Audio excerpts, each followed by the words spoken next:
UCLA 어느 의과대 교수가 이제 모든 과정을 마치고 병원으로 이제 가게 되는 학생들에게 마지막 수업을 합니다. 이런 말을 했습니다. 이런 케이스가 있습니다. 아버지는 매독균 환자였고 어머니는 폐결핵 환자였습니다. 4명의 자녀가 있었는데 첫째는 매독균 때문에 장님이 되었고요. 둘째는 어려서 부모의 질병으로 인해서 또 사망을 하게 되고, 또 셋째는 기모거리가 되어지게 되고, 넷째는 폐결핵이 어렸을 때부터 생겼습니다. 그런데 다섯째가 임신하게 되었어요. 여러분 같으면 어떻게 하겠습니까? 라고 물었어요. 그 의대생들이 한 목소리로 유산해야 됩니다. 아버지가 매독균 환자고 어머니가 폐결핵 환자인데 또 4명의 이미 태어난 그 형제들이 다 하나같이 그 부모의 질병을 유전받아서 그렇게 어렵게 사는데 차라리 유산하는 게 낫습니다. 유산해야 됩니다. 라고 했어요. 그 의과대 교수가 그 학생들에게 이야기했어요. 여러분들은 지금 베토벤을 죽였습니다. 베토벤을 죽였다는 거예요. 1770년도에 베토벤이 태어났을 때 그 아버지가 매독균 환자였고 어머니가 폐결핵 환자였고요. 그 형제들이 다 그렇게 부모의 질병으로 인하여 장님이 되고 기머거리가 되고 죽게 되어지고 그런 어려운 환경이었다는 거예요. 그러나 베토벤은 그런 어려운 환경에서 태어나서요 57년간 작곡가로서 세계적으로 역사에 남을 불후의 명작들을 수없이 남겼습니다. 우리가 생각하고 우리가 판단하는 것, 우리의 지식과 우리의 지혜가 있다고 하지만 이것이 때로는 얼마나 어리석고 때로는 얼마나 잘못된 판단을 하게 되는지 우리는 생각해 봐야 합니다. 그 의과대 교수가 이렇게 이야기했습니다. 여러분이 가지고 있는 의학 지식이 아무리 많다고 해도 섣부르게 급하게 이렇게 판단해서 이것은 이렇게 자르고 저것은 저렇게 잘라내고 이런 식으로 하면 안 된다고 이야기를 해줍니다. 하나님께서 어떻게 역사하시는지, 하나님께서 어떻게 일하시는지 바라보고 인내하고 겸허하게 신중해야 한다라고 말했다고 합니다. 우리의 신앙의 삶도 마찬가지입니다. 우리가 살아가는 이 인생의 여정길 가운데 내가 생각하고 내가 판단하는 것 같지만 이것이 얼마나 불완전하고 부정확할 때가 많은지 모릅니다. 그렇기 때문에 우리는 날마다 하나님의 말씀을 듣고 배워야 합니다. 하나님의 음성을 들어야 돼요. 하나님께 날마다 기도하면서 지혜를 얻어야 합니다. 내 능력, 내 힘이 아니라 하나님의 지혜로 하나님의 인도하심을 쫓아서 하나뿐인 우리의 인생을 하나님의 기쁨이 되어지고 또 하나님의 영광에 걸맞는 저와 여러분의 삶이 되시기를 축원합니다. 예수님은 짧은 그 공생의 기간 동안에 여러 지역을 다니시면서 수많은 사역들을 하셨습니다만 그 예수님의 공생의 사역을 이렇게 간략하게 축약하면 3가지로 우리는 볼 수가 있습니다. 프리칭, 예수님은 하나님의 나라를 선포하셨어요. 하나님의 나라가 임한 것을 외치고 선포하는 이 프리칭, 설교 사역을 했습니다. 그리고 티칭, 하나님의 말씀, 하나님의 진리를 가르치셨어요. 회당에서도 가르치셨고요. 길을 가다가도 가르치시고요. 산에서도 가르치시고 또 갈릴리 해변가에서도 가르치시고요. 세리나 이 죄인들의 집에 가셔서도 그들과 교제하시면서 하나님의 말씀을 가르쳐 주셨어요. 그리고 3번째 힐링이죠. 귀신 들린 자의 귀신을 쫓아내 주시고요. 수많은 병자들의 병을 고쳐 주셨습니다. 오늘 본문에도 이제 예수님께서 곧 3일이면 십자가에 달려 죽으시기 이제 얼마 남지 않은 그 시간들입니다. 그러나 예수님께서 성전에서 가르치셨어요. 오늘 본문에 보면은 예수께서 성전에서 가르치실세 대답하여 이르시되, 예수님께서 지금 성전에서 뭘 하십니까? 가르치시는 거예요. 뭐를 가르치십니까? 하나님의 말씀을 지금 가르쳐주고 계십니다. 예수님의 가르침을 받는 자들은 수많은 사람, 여러 분야, 여러 부류의 사람들입니다. 그 중에서는 예수님의 말씀에 은혜 받기 위해 나온 자들도 있지만 오늘 본문에 보면 서기관들, 그리고 바리새인들, 사두개파 사람들, 그리고 헤롯 당원들, 이런 사람들은 예수님께 시비 걸고 논쟁해서 흠잡기 위해서 나온 사람들입니다. 예수님께서 이렇게 설교를 통해서 가르쳐 주시기도 하고요, 오늘 본문에서처럼 가르치시면서 질문을 받으시고 그 질문에 대해서 답하시면서 이렇게 가르쳐 주셨던 것이지요. 그 세리, 그 사두개파 사람들, 서기관들, 바리새인들이 교묘하게 예수님을 책잡기 위해서 질문을 이렇게 난처할 정도로 던져도 예수님은 오히려 당당하고 명료하고 명쾌하게 하나님의 진리로, 하나님의 말씀으로 그들에게 진리를, 지혜를 베풀어 주셨던 것입니다. 오늘 말씀에 보면은 주님께서 대답하여 이르시되, 그들의 질문에 대답을 하셨는데 어떻게 대답하셨습니까? 이것은 이것이다 이렇게 대답하신 것이 아니라 또 다른 질문을 만들어서 대답하신 거예요. 어찌하여 서기관들이 그리스도를 다윗의 자손이라 하느냐? 예수님께서 지금 뭐를 하셨어요? 질문을 하셨어요. 이렇게 소그룹이든 여러 사람들이 모여서도 예수님께서 질문을 하시기도 하고 질문에 대한 답을 주시기도 하시고 이렇게 하셨던 것입니다. 예수님의 이런 날카로운 질문, 정확한 질문을 통해서 오히려 그들이 생각하고 있는 고정관념, 편견들, 잘못된 것들을 그들이 생각할 수 있는 여유를 주시고 그들의 마음 가운데에 좀 새롭게 진리 가운데 다가갈 수 있도록 주님께서 하셨던 것입니다. 여러분, 이렇게 질문을 잘 던지는 것이 중요합니다. 우리 선생님들이 학생들에게 일방적으로 이렇게 가르치는 것이 아니라 때로는 뭐를 잘해야 됩니까? 질문을 잘 하셔야 돼요. 학생들만 질문을 하는 것이 아니라 누구도 질문해야 합니까?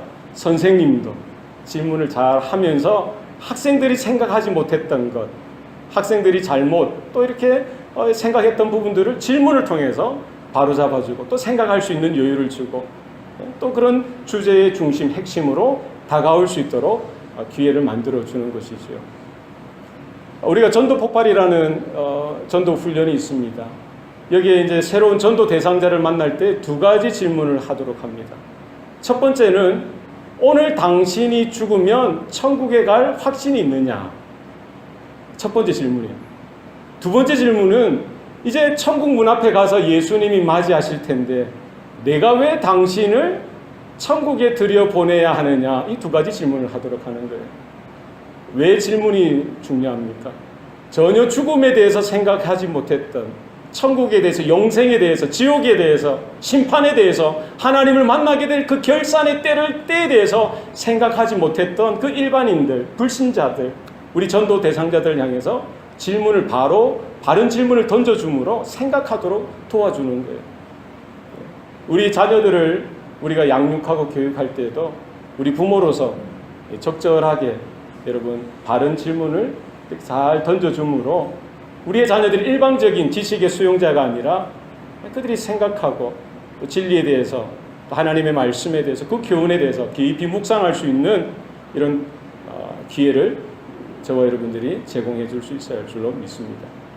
예수님께서는 그 서기관들, 바리새인들, 그 수많은 무리들과 함께 이렇게 가르치시고 또 그들의 질문을 또 듣기도 하시고 그들에게 또 답하면서 또 질문을 하셨던 것이죠. 뭐라고 질문하십니까?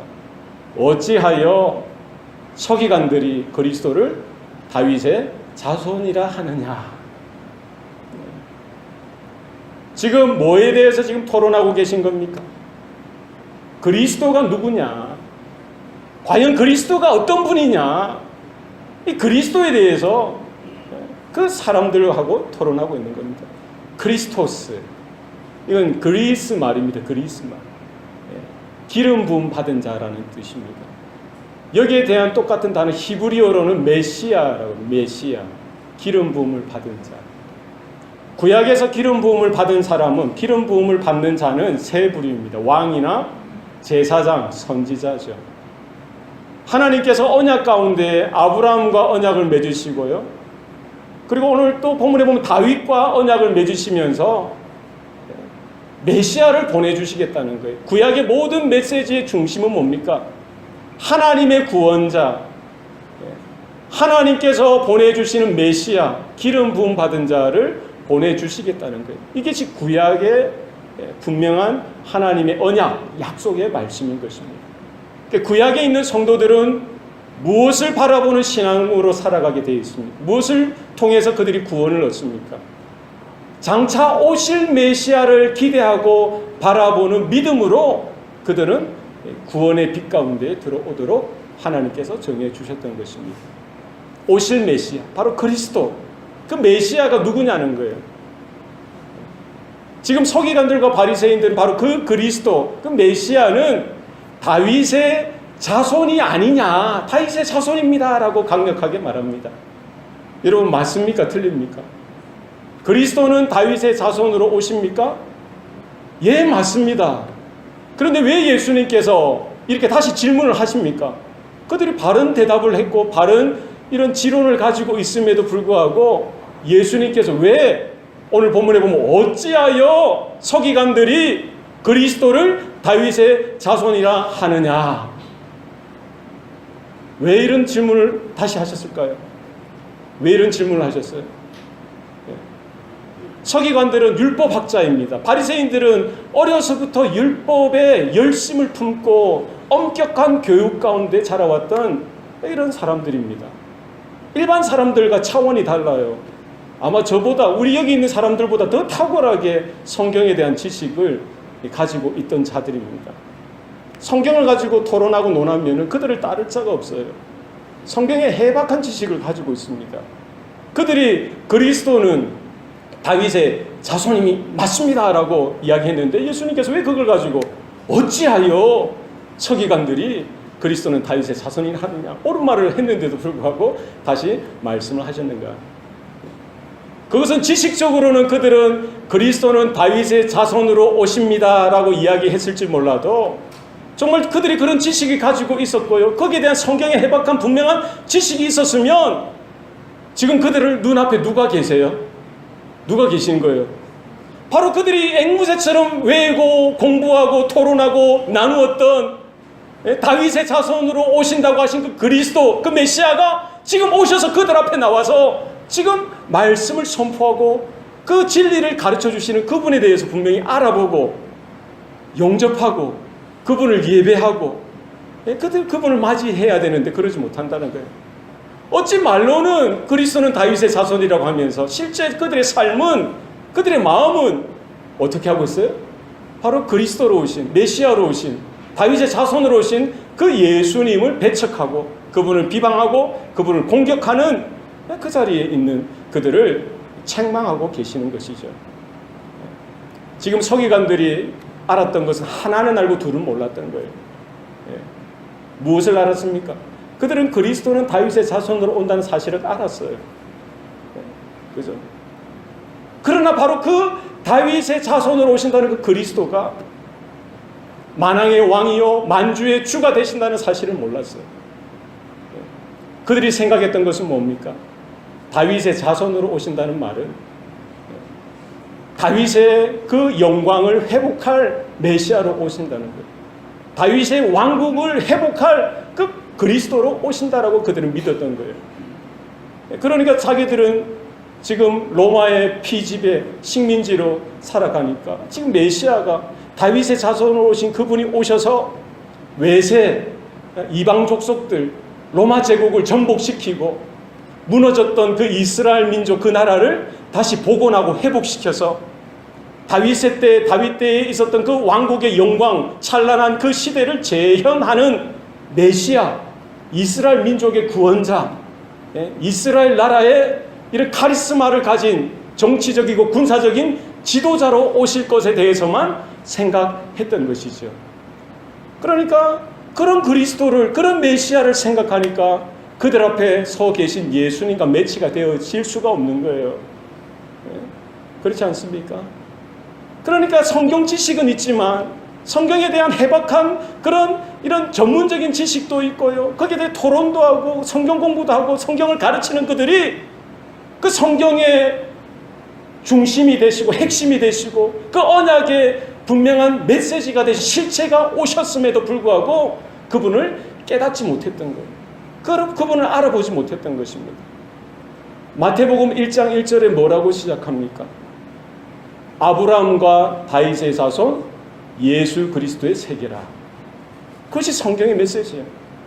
구약의 모든 성경의 메시지는 뭡니까? 바로 언약의 후손, 아브라함의 후손으로 오시고요. 아브라함에게 약속하셨던 여자의 후손으로, 다윗의 후손으로 그 메시아가 오신다는, 오실 메시아에 대한 약속이 바로 구약 성경의 내용이었고요. 신약 성경은 뭡니까? 바로 구약에서 약속하셨던 그 메시아, 오실 메시아가 뭐 했다는 거예요? 오셨다는 거예요. 마태복음 1장 1절은 아브라함과 다윗의 자손 예수 그리스도의 세계라. 이 진리를 깨닫지 못하면요, 이 핵심을 깨닫지 못하면요, 아무리 성경을 많이 읽고 많이 공부해도 그게 지금 무슨 소용이 있습니까? 하나님의 은혜를 받는데 별 도움이 되어지지 않죠.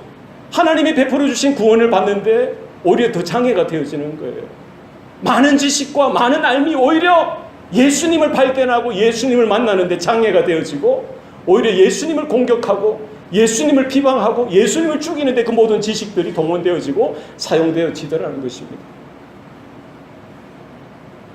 예수님께서요, 사내들인 공회원들 앞에서 내가 다윗보다 먼저 있었고 아브라함보다 먼저 있었다라고 이야기하니까 거기에 있는 사람들이 들고 일어나는 거예요. 네가 보니까 나이도 50도 안 됐는데 뭐가 네가 지금 얼마나 살았길래 아브라함보다 먼저 있었다고 이야기하느냐, 다윗보다 먼저 살았다고 이야기하느냐. 그러면서 뭐라고 하는 거예요? 블라스페미, 신성모독이라면서 예수님을 향해서 저주를 퍼붓고 욕을 하면서 예수님을 반대했던 그들이 아니었습니까? 요한복음의 메시지가 뭡니까? 태초에 말씀이 계시니라. 이 말씀이 하나님과 함께 계셨고 이 말씀이 하나님이시니라. 1장 3절에 보면 만물이 그로 말미암아 지은 바 되었고 지은 것이 하나도 그가 없이는 되어진 것이 없었다라고요. 말씀이 육신이 되사 우리 가운데 거하심에 우리가 그의 영광을 보니 하나님의 독생자의 영광이요 은혜와 진리가 충만하더라. 말씀이 육신이 돼서 우리 가운데 오셨으면 그 말씀이신 그 그리스도 되신 메시아 되신 그분을 알아보고 그분의 영광을 바라보며 아버지의 독생자의 영광을 발견할 수 있어야 되는데 지금 서기관들과 바리새인들 종교 지도자들은 아무도 하나님의 영광은커녕 예수님을 비방하고 욕하고 저주하고 죽이는데 그들이 골몰했던 것을 봅니다. 얼마나 어리석은 거예요. 얼마나 아이러니입니까? 아이러니예요. 주님께서 하루는 두로와 시돈 지방에 들어가셨어요. 거기에 한 가나안인 여자가 예수님 앞에 달려나와서 주 다윗의 자손이여 나를 불쌍히 여기소서, 내 딸이 흉악하게 귀신 들렸나이다. 주님은 그 여인은 어떤 여인이에요? 가나안 여인, 이방 여자입니다. 그가 성경을 알면 얼마나 알았겠어요? 그가 말씀을 읽었으면 얼마나 읽었겠어요? 그가 기도를 하고 예배를 드리는 삶을 살아서 얼마나 살았겠어요?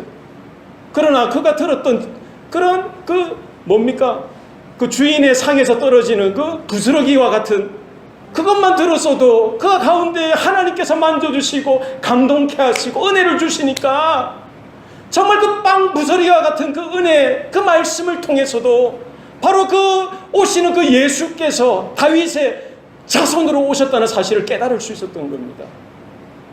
여러분, 우리에게 많은 지식이 필요 없어요. 하나님께서 겨자씨 하늘과 같은 그 작은 믿음이라도 오늘 이 아침에 저와 여러분에게 주시기를 소원합니다. 주님을 보시고요, 바로 그분이 나의 구원자 되시고 나의 창조주 되신다는 사실을 우리가 발견하고 깨닫기를 소원합니다. 하루는 한 소경이 예수님이 오신다는 소리를 듣고요, 뭐라고 외칩니까?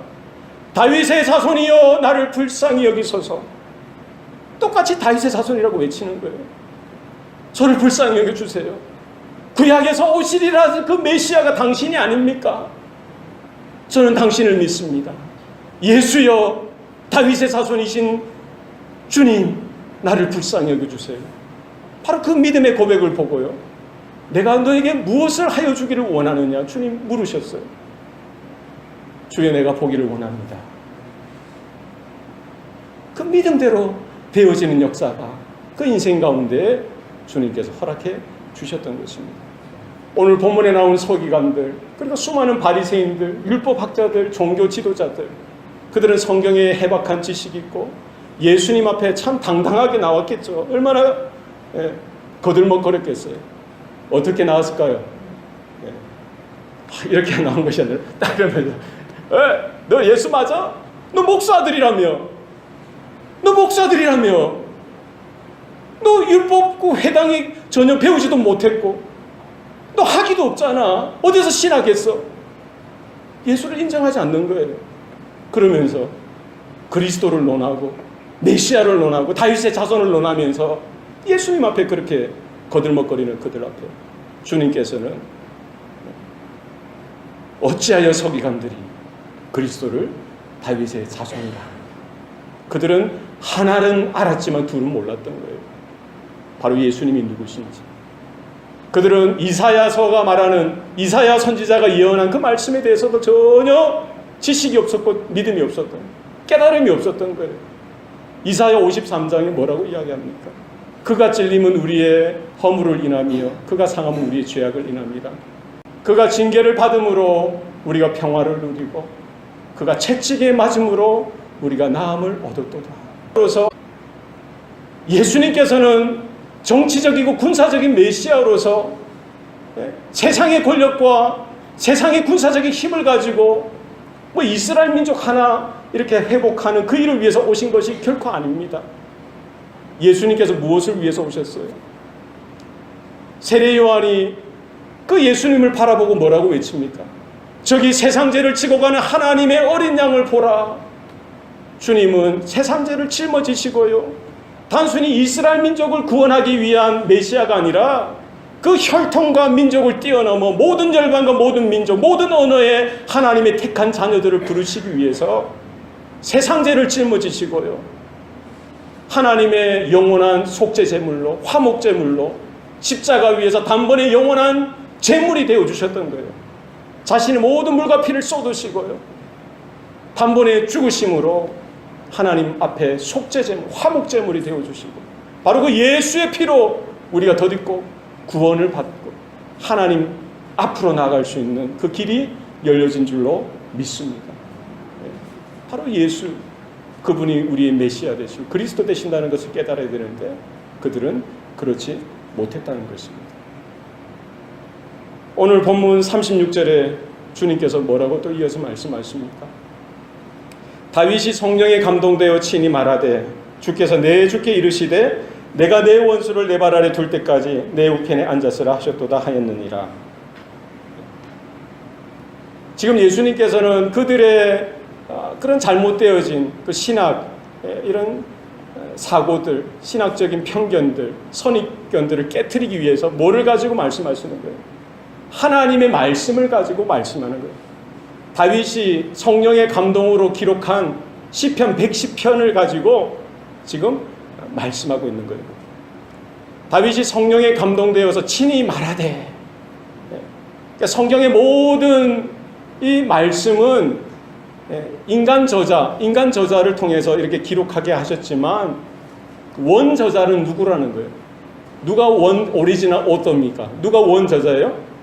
하나님 성령께서 다윗을 감동케 하셔서 그 주옥과 같은 시편을, 그것도 한두 편을, 수많은 시편을 기록하게 하셨고요. 그 중에 하나가 110편이라는 거예요.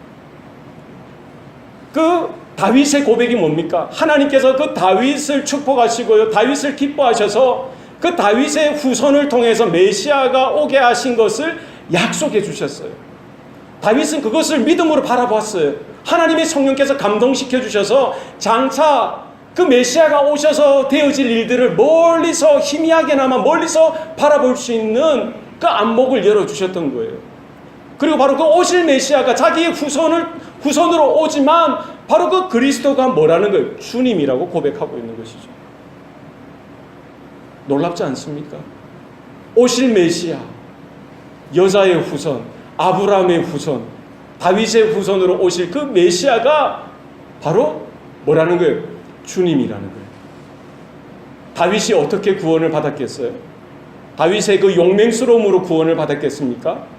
다윗이 싸움을 잘하고 위대한 그 성군, 위대한 왕이 되었기 때문에 구원을 받았습니까? 무엇으로 구원받았어요? 그가 해박한 지식이 있고요, 지혜가 있어서 구원받았어요? 아닙니다. 뭐가 있어요? 오실 메시아 그분이 나의 주님입니다 라고 고백했기 때문에 그 믿음으로 구원받는 거예요. 여러분 믿습니까? 구약의 모든 성도들은 오실 메시아 대신 그리스도 예수를 바라보는 믿음으로 구원을 받습니다. 바로 신약 백성된 저와 여러분은 무엇으로 구원받습니까? 구약에서 오신다고 하셨던 그 예수 그리스도께서 오셨기 때문에 오신 메시아 대신 그리스도신 그분을 믿는 믿음으로 우리가 구원을 받는 줄로 믿습니다. 베드로가 뭐라고 고백해요? 주는 그리스도시요 살아계신 하나님의 아들이십니다. 여러분 믿습니까? 네? 다윗이 그리스도를 주라 고백하였은지 이런 고백이 저와 여러분 가운데 있기를 소원합니다. 로마서 1장 3절 여러분 성경 있으시면 한번 찾아볼까요? 로마서 1장 3절 4절 한 목소리로 다 같이 읽겠습니다. 시작. 그의 아들에 관하여 말하면 육신으로는 다윗의 혈통에서 나셨고 성결의 영으로는 죽은 자들 가운데서 부활하사 능력으로 하나님의 아들로 선포되셨으니 곧 우리 주 예수 그리스도시니라. 아멘. 예수님이 누구시냐? 바로 하나님의 아들이신 그분이 혈통으로는 다윗의 자손으로 이 땅에 오셨다는 거예요. 그러나 성결의 영은 누구십니까? 성령이죠. 성령 하나님께서 그를 죽은 자 가운데서 다시 살리심으로 하나님의 아들로 선포하셨다는 거예요. 그러면 예수님께서 십자가에 달려 죽으시고 부활하시는 그 순간 하나님의 아들로 인정되신 겁니까? 아니죠. 이미 창세 전에, 태초 전에 그분은 하나님의 아들, 성자 하나님이셨어요. 바로 예수님이 공생을 시작하실 때에도 세례 요한에게 세례 받으시고 물 위로 올라오실 때에 하늘이 열리고요. 하늘에서 하나님 아버지의 음성이 들립니다. 이는 내 사랑하는 아들이요 내 기뻐하는 자라. 바로 하나님의 아들이 이미 오셨고요. 바로 그분이 모든 인류의 죄, 세상 죄를 짊어지시고 십자가에 달려 죽으시고 부활하심으로 하나님의 아들로 선포되어졌다는 거예요. 확증되어졌다는 겁니다. 확인되어졌다는 거예요. 서기관들이, 바리새인들이, 종교 지도자들이 아무리 많은 성경을 안다고 해도 그것으로 부족한 거예요. 하나님의 은혜를 받아서 성령의 감동으로 바로 주님이 누구시냐, 메시아가 누구시냐, 그리스도가 누구시냐 이 사실을 확인하고 인정되어지고 그분을 내 마음에 영접하는 일들이 있을 때에 그것이 구원이요, 그것이 은혜요, 그것이 하나님의 복인 줄로 믿습니다. 오늘 36절 말씀에 보면 다윗이 성령에 감동되어 친히 말하되 주께서 내 주께 이르시되 내가 내 원수를 내 발 아래 둘 때까지 내 우편에 앉았으라 하셨도다 하였느니라. 이 본문에 보면 주께서 내 주께 이르시되, 주가 몇 번 나옵니까? 2번 나오죠. 원래 구약 성경, 히브리 성경을 보면요, 여호와께서 내 주께 이르시되라고 되어 있어요. 그러나 구약 성경에 나오는 하나님, 여호와라는 이름이 나오면 이스라엘 사람들은 그 하나님, 여호와 이름을 함부로 부르지 못했어요. 대신 주님이라고 불렀어요. 아도나이, 로드라고 불렀어요. 아도나이. 그래서 예수님께서 그 본문을 인용하시면서 여호와 대신에 주께서, 내 주님은 누굽니까? 그리스도죠. 그리스도. 오실 메시아 되신 그분. 주 여호와 하나님께서 내주 메시아께 말씀하시되 이 말이죠. 성부 하나님께서 성자 예수님께서 말씀하시는 그 사건을 지금 다윗은 성령의 이끌리심을 받아서 성령의 감동 가운데 그것을 바라본 거예요. 하나님 보좌, 하늘 보좌에서 지금 성부 하나님과 성자 하나님 사이에 오고 가는 대화를 목격한 겁니다. 성부 하나님이 성자 하나님께 뭐라고 하시는 거예요? 내가 내 원수를 내 발 아래 둘 때까지 내 우편에 앉아 있으라. 이것은 십자가의 사건을 통해서 이루어지는, 또 장차 주님께서 재림하실 때까지 재림하심으로 성취되어질 그 현상, 그 사건을 바라본 것이죠. 하와와 아담에게 하나님이 언약을 주시죠. 뱀이 여자의 후손, 그 발꿈치를 상하게 할 것이고 여자의 후손은 뱀의 머리를 상하게 하리라. 그죠? 그리고 오늘 본문의 말씀, 내가 내 원수를 내 발 아래 둘 때까지 내 우편에 앉아 있어라. 이 말씀 지금 이루어지고 있는 거죠. 뱀이 여자의 후손의 발꿈치를 언제 상하게 했습니까? 언제 상하게 했어요? 십자가에서. 예수님께서 십자가에 아무런 힘 없이, 저항 없이 십자가에 달려 죽으실 때 대적마귀, 공중권세 잡은 자들은 얼마나 희낙낙했겠어요. 하나님의 아들을 죽였다고 합니다. 예수님의 그 발꿈치, 여자의 후손의 발꿈치를 상하게 한 것이죠. 그러나 거기에서 끝난 것이 아니라 예수님께서 죄와 사망의 권세를 깨뜨리시고 부활하심으로 말미암아 그 뱀의, 그 사단, 원수 마귀의 머리를, 머리는 아니죠, 대가리죠, 대가리를 상하게 한 거예요. 지금은 사단 마귀는 결박되어진 상태에 있는 거예요. 지금 오늘 본문의 말씀처럼 내가 내 원수를 내 발 아래 둘 때까지 너는 내 우편에 있으라. 예수님께서는 지금 이제 부활하시고 승천하셨어요. 하늘 보좌, 하나님 보좌 우편에 앉아 계신 것이죠. 지금 사단 마귀, 대적 마귀는 어디에 있는 거예요? 예수님의 발 아래에 머물러 있는 거예요. 예수님은 지금 하나님 보좌 우편에 앉아 계시고 이제 주님께서 재림하시는 그날 이 사단, 주님이 밟아서 이렇게 눌러있는 이 사단 마귀를 지금 어디에, 주님이 장차 오시면 어디로? 무적행으로 지옥불로 던져버리는 거예요. 불신 영혼들과 함께. 바로 그 사건, 그 대화를 다윗이 바라보고는 내 후손으로 오시는 바로 그 그리스도이시지만 나의 주님 되십니다 라고 고백했던 것입니다. 주님께서 오늘 37절에 다윗이 그리스도를 주라 하였은즉 어찌 그의 자손이 되겠느냐 하시니 많은 사람들이 뭐 했더라? 즐겁게 듣더라. 거기에 수많은 사람들이 예수님의 말씀을 즐겁게 들었는데 다 들은 건 아니에요. 소수 몇 명, 그 서기관들과 바리새인들, 종교 지도자들은 어떠했겠어요? 어떠했겠어요? 마태복음 22장 46절에 보면요, 한마디도 능히 대답하는 자가 없고 그날부터 감히 그에게 묻는 자도 없더라. 그러니까 예수님의 말씀을 듣고 즐겁게 듣는 사람들이 있는가 하면 예수님과 논쟁했던 그 바리새인들, 서기관들, 종교 지도자들은 오히려 마음이 불편하고요, 마음이 더 굳어지고 마음이 더 다쳐서 결국 건너지 못한 그 강을 건너는 것이죠. 예수님과 최종적으로 원수가 되는 그 길을 선택하는 그 길로 달려갔던 것입니다. 여러분, 오늘 본문에 나오는 많은 무리들, 많은 사람들이 즐겁게 듣더라. 우리가 하나님의 말씀을 읽고 듣고 배울 때 이와 같은 즐거움과 기쁨이 있기를 소원합니다. 무엇으로 가능합니까? 성령의 감동이 있어야 돼요. 성령의 감동.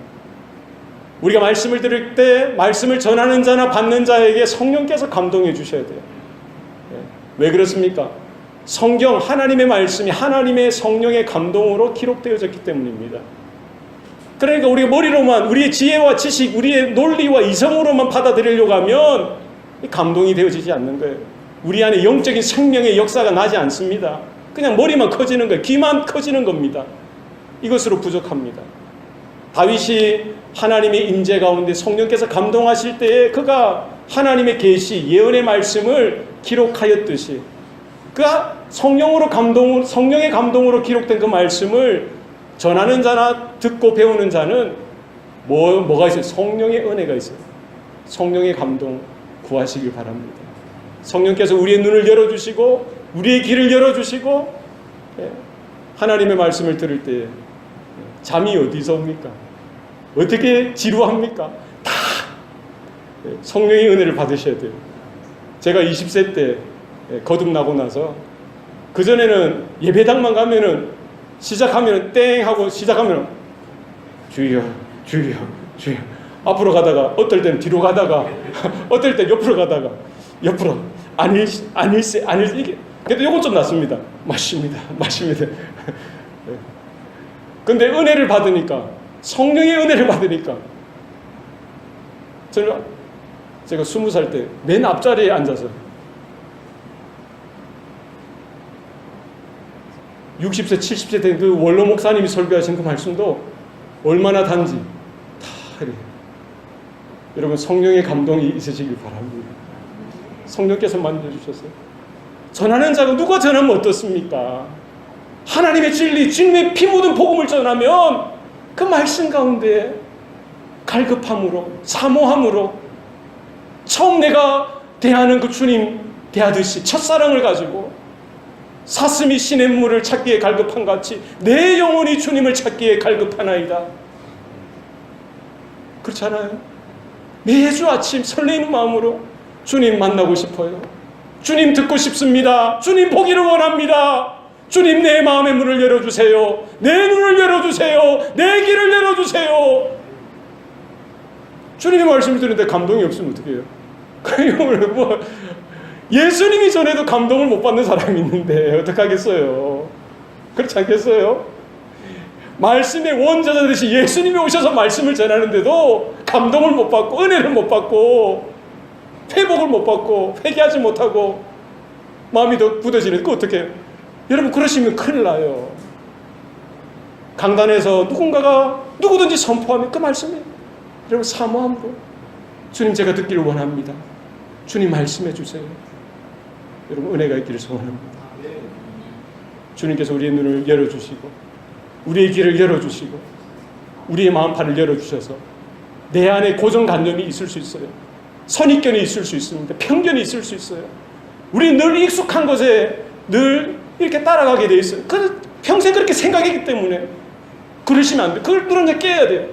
하나님께서 말씀하시면 서기관도 잘못됐다는 것, 바리새인들 종교 지도자들이 그 굳게 믿었던 그 전통과 그들의 민족주의 그거 다 잘못됐다고 말씀하고 계시잖아요.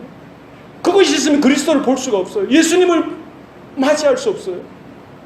우리 안에 있는 이 습관들, 전통들, 그로 말미암아 생겨난 편견들, 선입견들 주의 성령께서 만져주셔서 산산조각 나서 우리의 눈에 있는 모든 꺼풀이 벗겨지고 주님의 얼굴을 배우고 주님의 나라를 구하고 하나님의 그 구원의 은혜 가운데 저는 저와 여러분 되시기를 축원합니다. 기도하시겠습니다. 살아계신 아버지 하나님, 오늘도 우리에게 은혜를 베풀어 주시니 감사합니다.